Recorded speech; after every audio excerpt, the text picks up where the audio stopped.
What's going on, collectors? Welcome into Ross Loves Cards. Today, I'm going to be discussing my card collection buying order. I've got multiple collections I'm currently pursuing and a few other additional collections that I'm wanting to add to my list. And I don't know about you all, I've got limited resources. I know that's surprising to some of you with my high production facility I've got here, but limited resources. And a lot I want to buy. What do we do about that situation? How do I know what to buy and what to buy next? First, I want to recommend that everybody has a list of cards that they want. And take that list and get a rough idea on what they're going to have to pay to get that card. So they've got what they want and roughly what they cost. Here I selected 3 different cards, saying in my price range of how I've started collecting. I've got this John Wall. It's a rookie card, paid about 20 bucks for it. Now you may be asking, why does he have a John Wall rookie card? Well, when he was in high school, I remember I went to see him play at the Bass Pro Tournament of Champions. It's a big high school tournament, a bunch of big names come in for it. And him in high school, it looked like he was a college player playing middle school kids. The game I saw him play, he was just a man amongst the boys. So I bought that because I remember that time watching him that game when his senior year in high school, right before he went to Kentucky. So I paid, like I said, 20 bucks for that card. So that's in my low range, $0 to $40.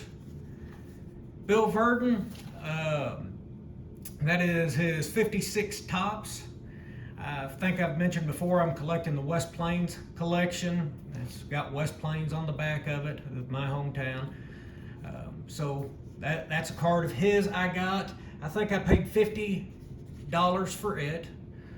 So that goes in my MIG category. MIG category is $40 to $100. And here to the bottom right is Carl Erskine. His rookie card, 1951 Bowman. I paid like $130 some for it, and it belongs in my high category. By the way, I will discuss that in a future video. As of right now, I'd say he's probably my favorite player that I've been reading and studying on, so I'll go more into depth on him in a later video. But you may have noticed on these cards I have buy 4, buy 2, buy 1.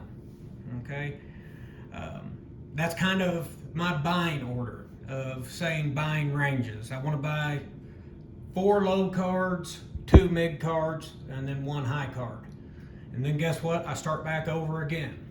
If you count these up, that's 7 cards. That's why I've got my Mickey Mantle card holder. I got this from Mac Provisions. He actually no longer makes wallets or card holders. I think he restores gloves, but I absolutely love this card holder. And he sent me a picture of the glove that it came from. It's got Mickey Mantle deep pocket on the back.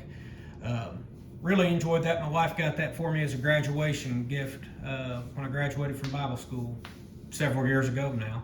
But so that's the reason the Mickey Mantle card holder is there, because him being number 7, I buy in a 7 card buying order, if you will, buying groups of 7 at a time.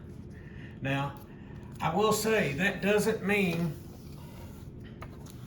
you have to buy all 4, then the 2, then the 1. I guess you can start here and buy 1, buy 2, buy the 2 mid, and then buy the 4 low. But I kind of like stepping things up. Probably what I would do is I would buy 2 low, 1 mid, buy 2 more low, 1 more mid, then buy the 1 high. Kind of preparing myself to go ahead and spend that money. Currently my next 7 that I'm going to buy, I'm stepping up the price range a little bit. My low range is going to be 0 to 100. My mid range is going to be 1 to 500. and my high range is going to be 500 plus. I went ahead and I looked up what my next ones on the list are. As of right now, the next one on my list is a 58 Topps Pee Wee Reese. I'm going to spend right at about $100 on that. A 53 Topps Preacher Row. I'm wanting to spend right at about $100 on that.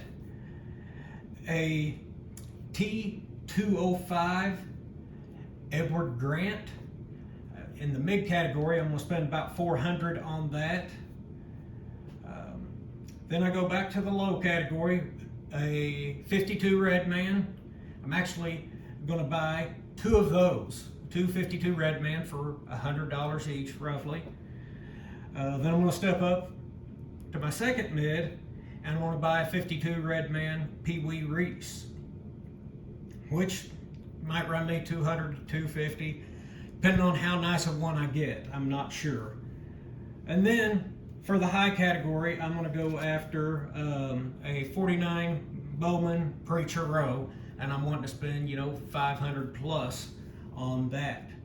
And that would be his rookie card. So out of those 7 cards, that total up, $1,500. And that's kind of how my buying order works. Like I said, I like to structure them out and kind of tier up and prepare myself as I go from one group to the next to the next. So I'm not saying that's the way you should do it. That's the way I'm trying out to see how that works for me. I like that idea so that I don't get going along on my list and I get all my low cards bought up. I'm thinking, boy, all I have is left is mid and high dollar cards. But also by buying the high ones mixed in with the low ones, I get to have, more of them higher end cards that I would consider my dream cards as of now. I get to have them sooner instead of waiting years down the road as I work my way down my list. But like I said, that's not how you need to do it. That's just how I'm trying. I may make a video next week and tell you this is a horrible idea, or it may be a year or two, or I may not make another video. I may just stay with this system the rest of my life. I may bump these numbers up in the future. These numbers, aren't set in stone. Everybody has a low budget card, a mid card, and a high card. That's just where I'm at right now and what I'm wanting to try. But I sure do appreciate you all listening in. Leave me a comment and tell me how you do your collecting. Thank you all.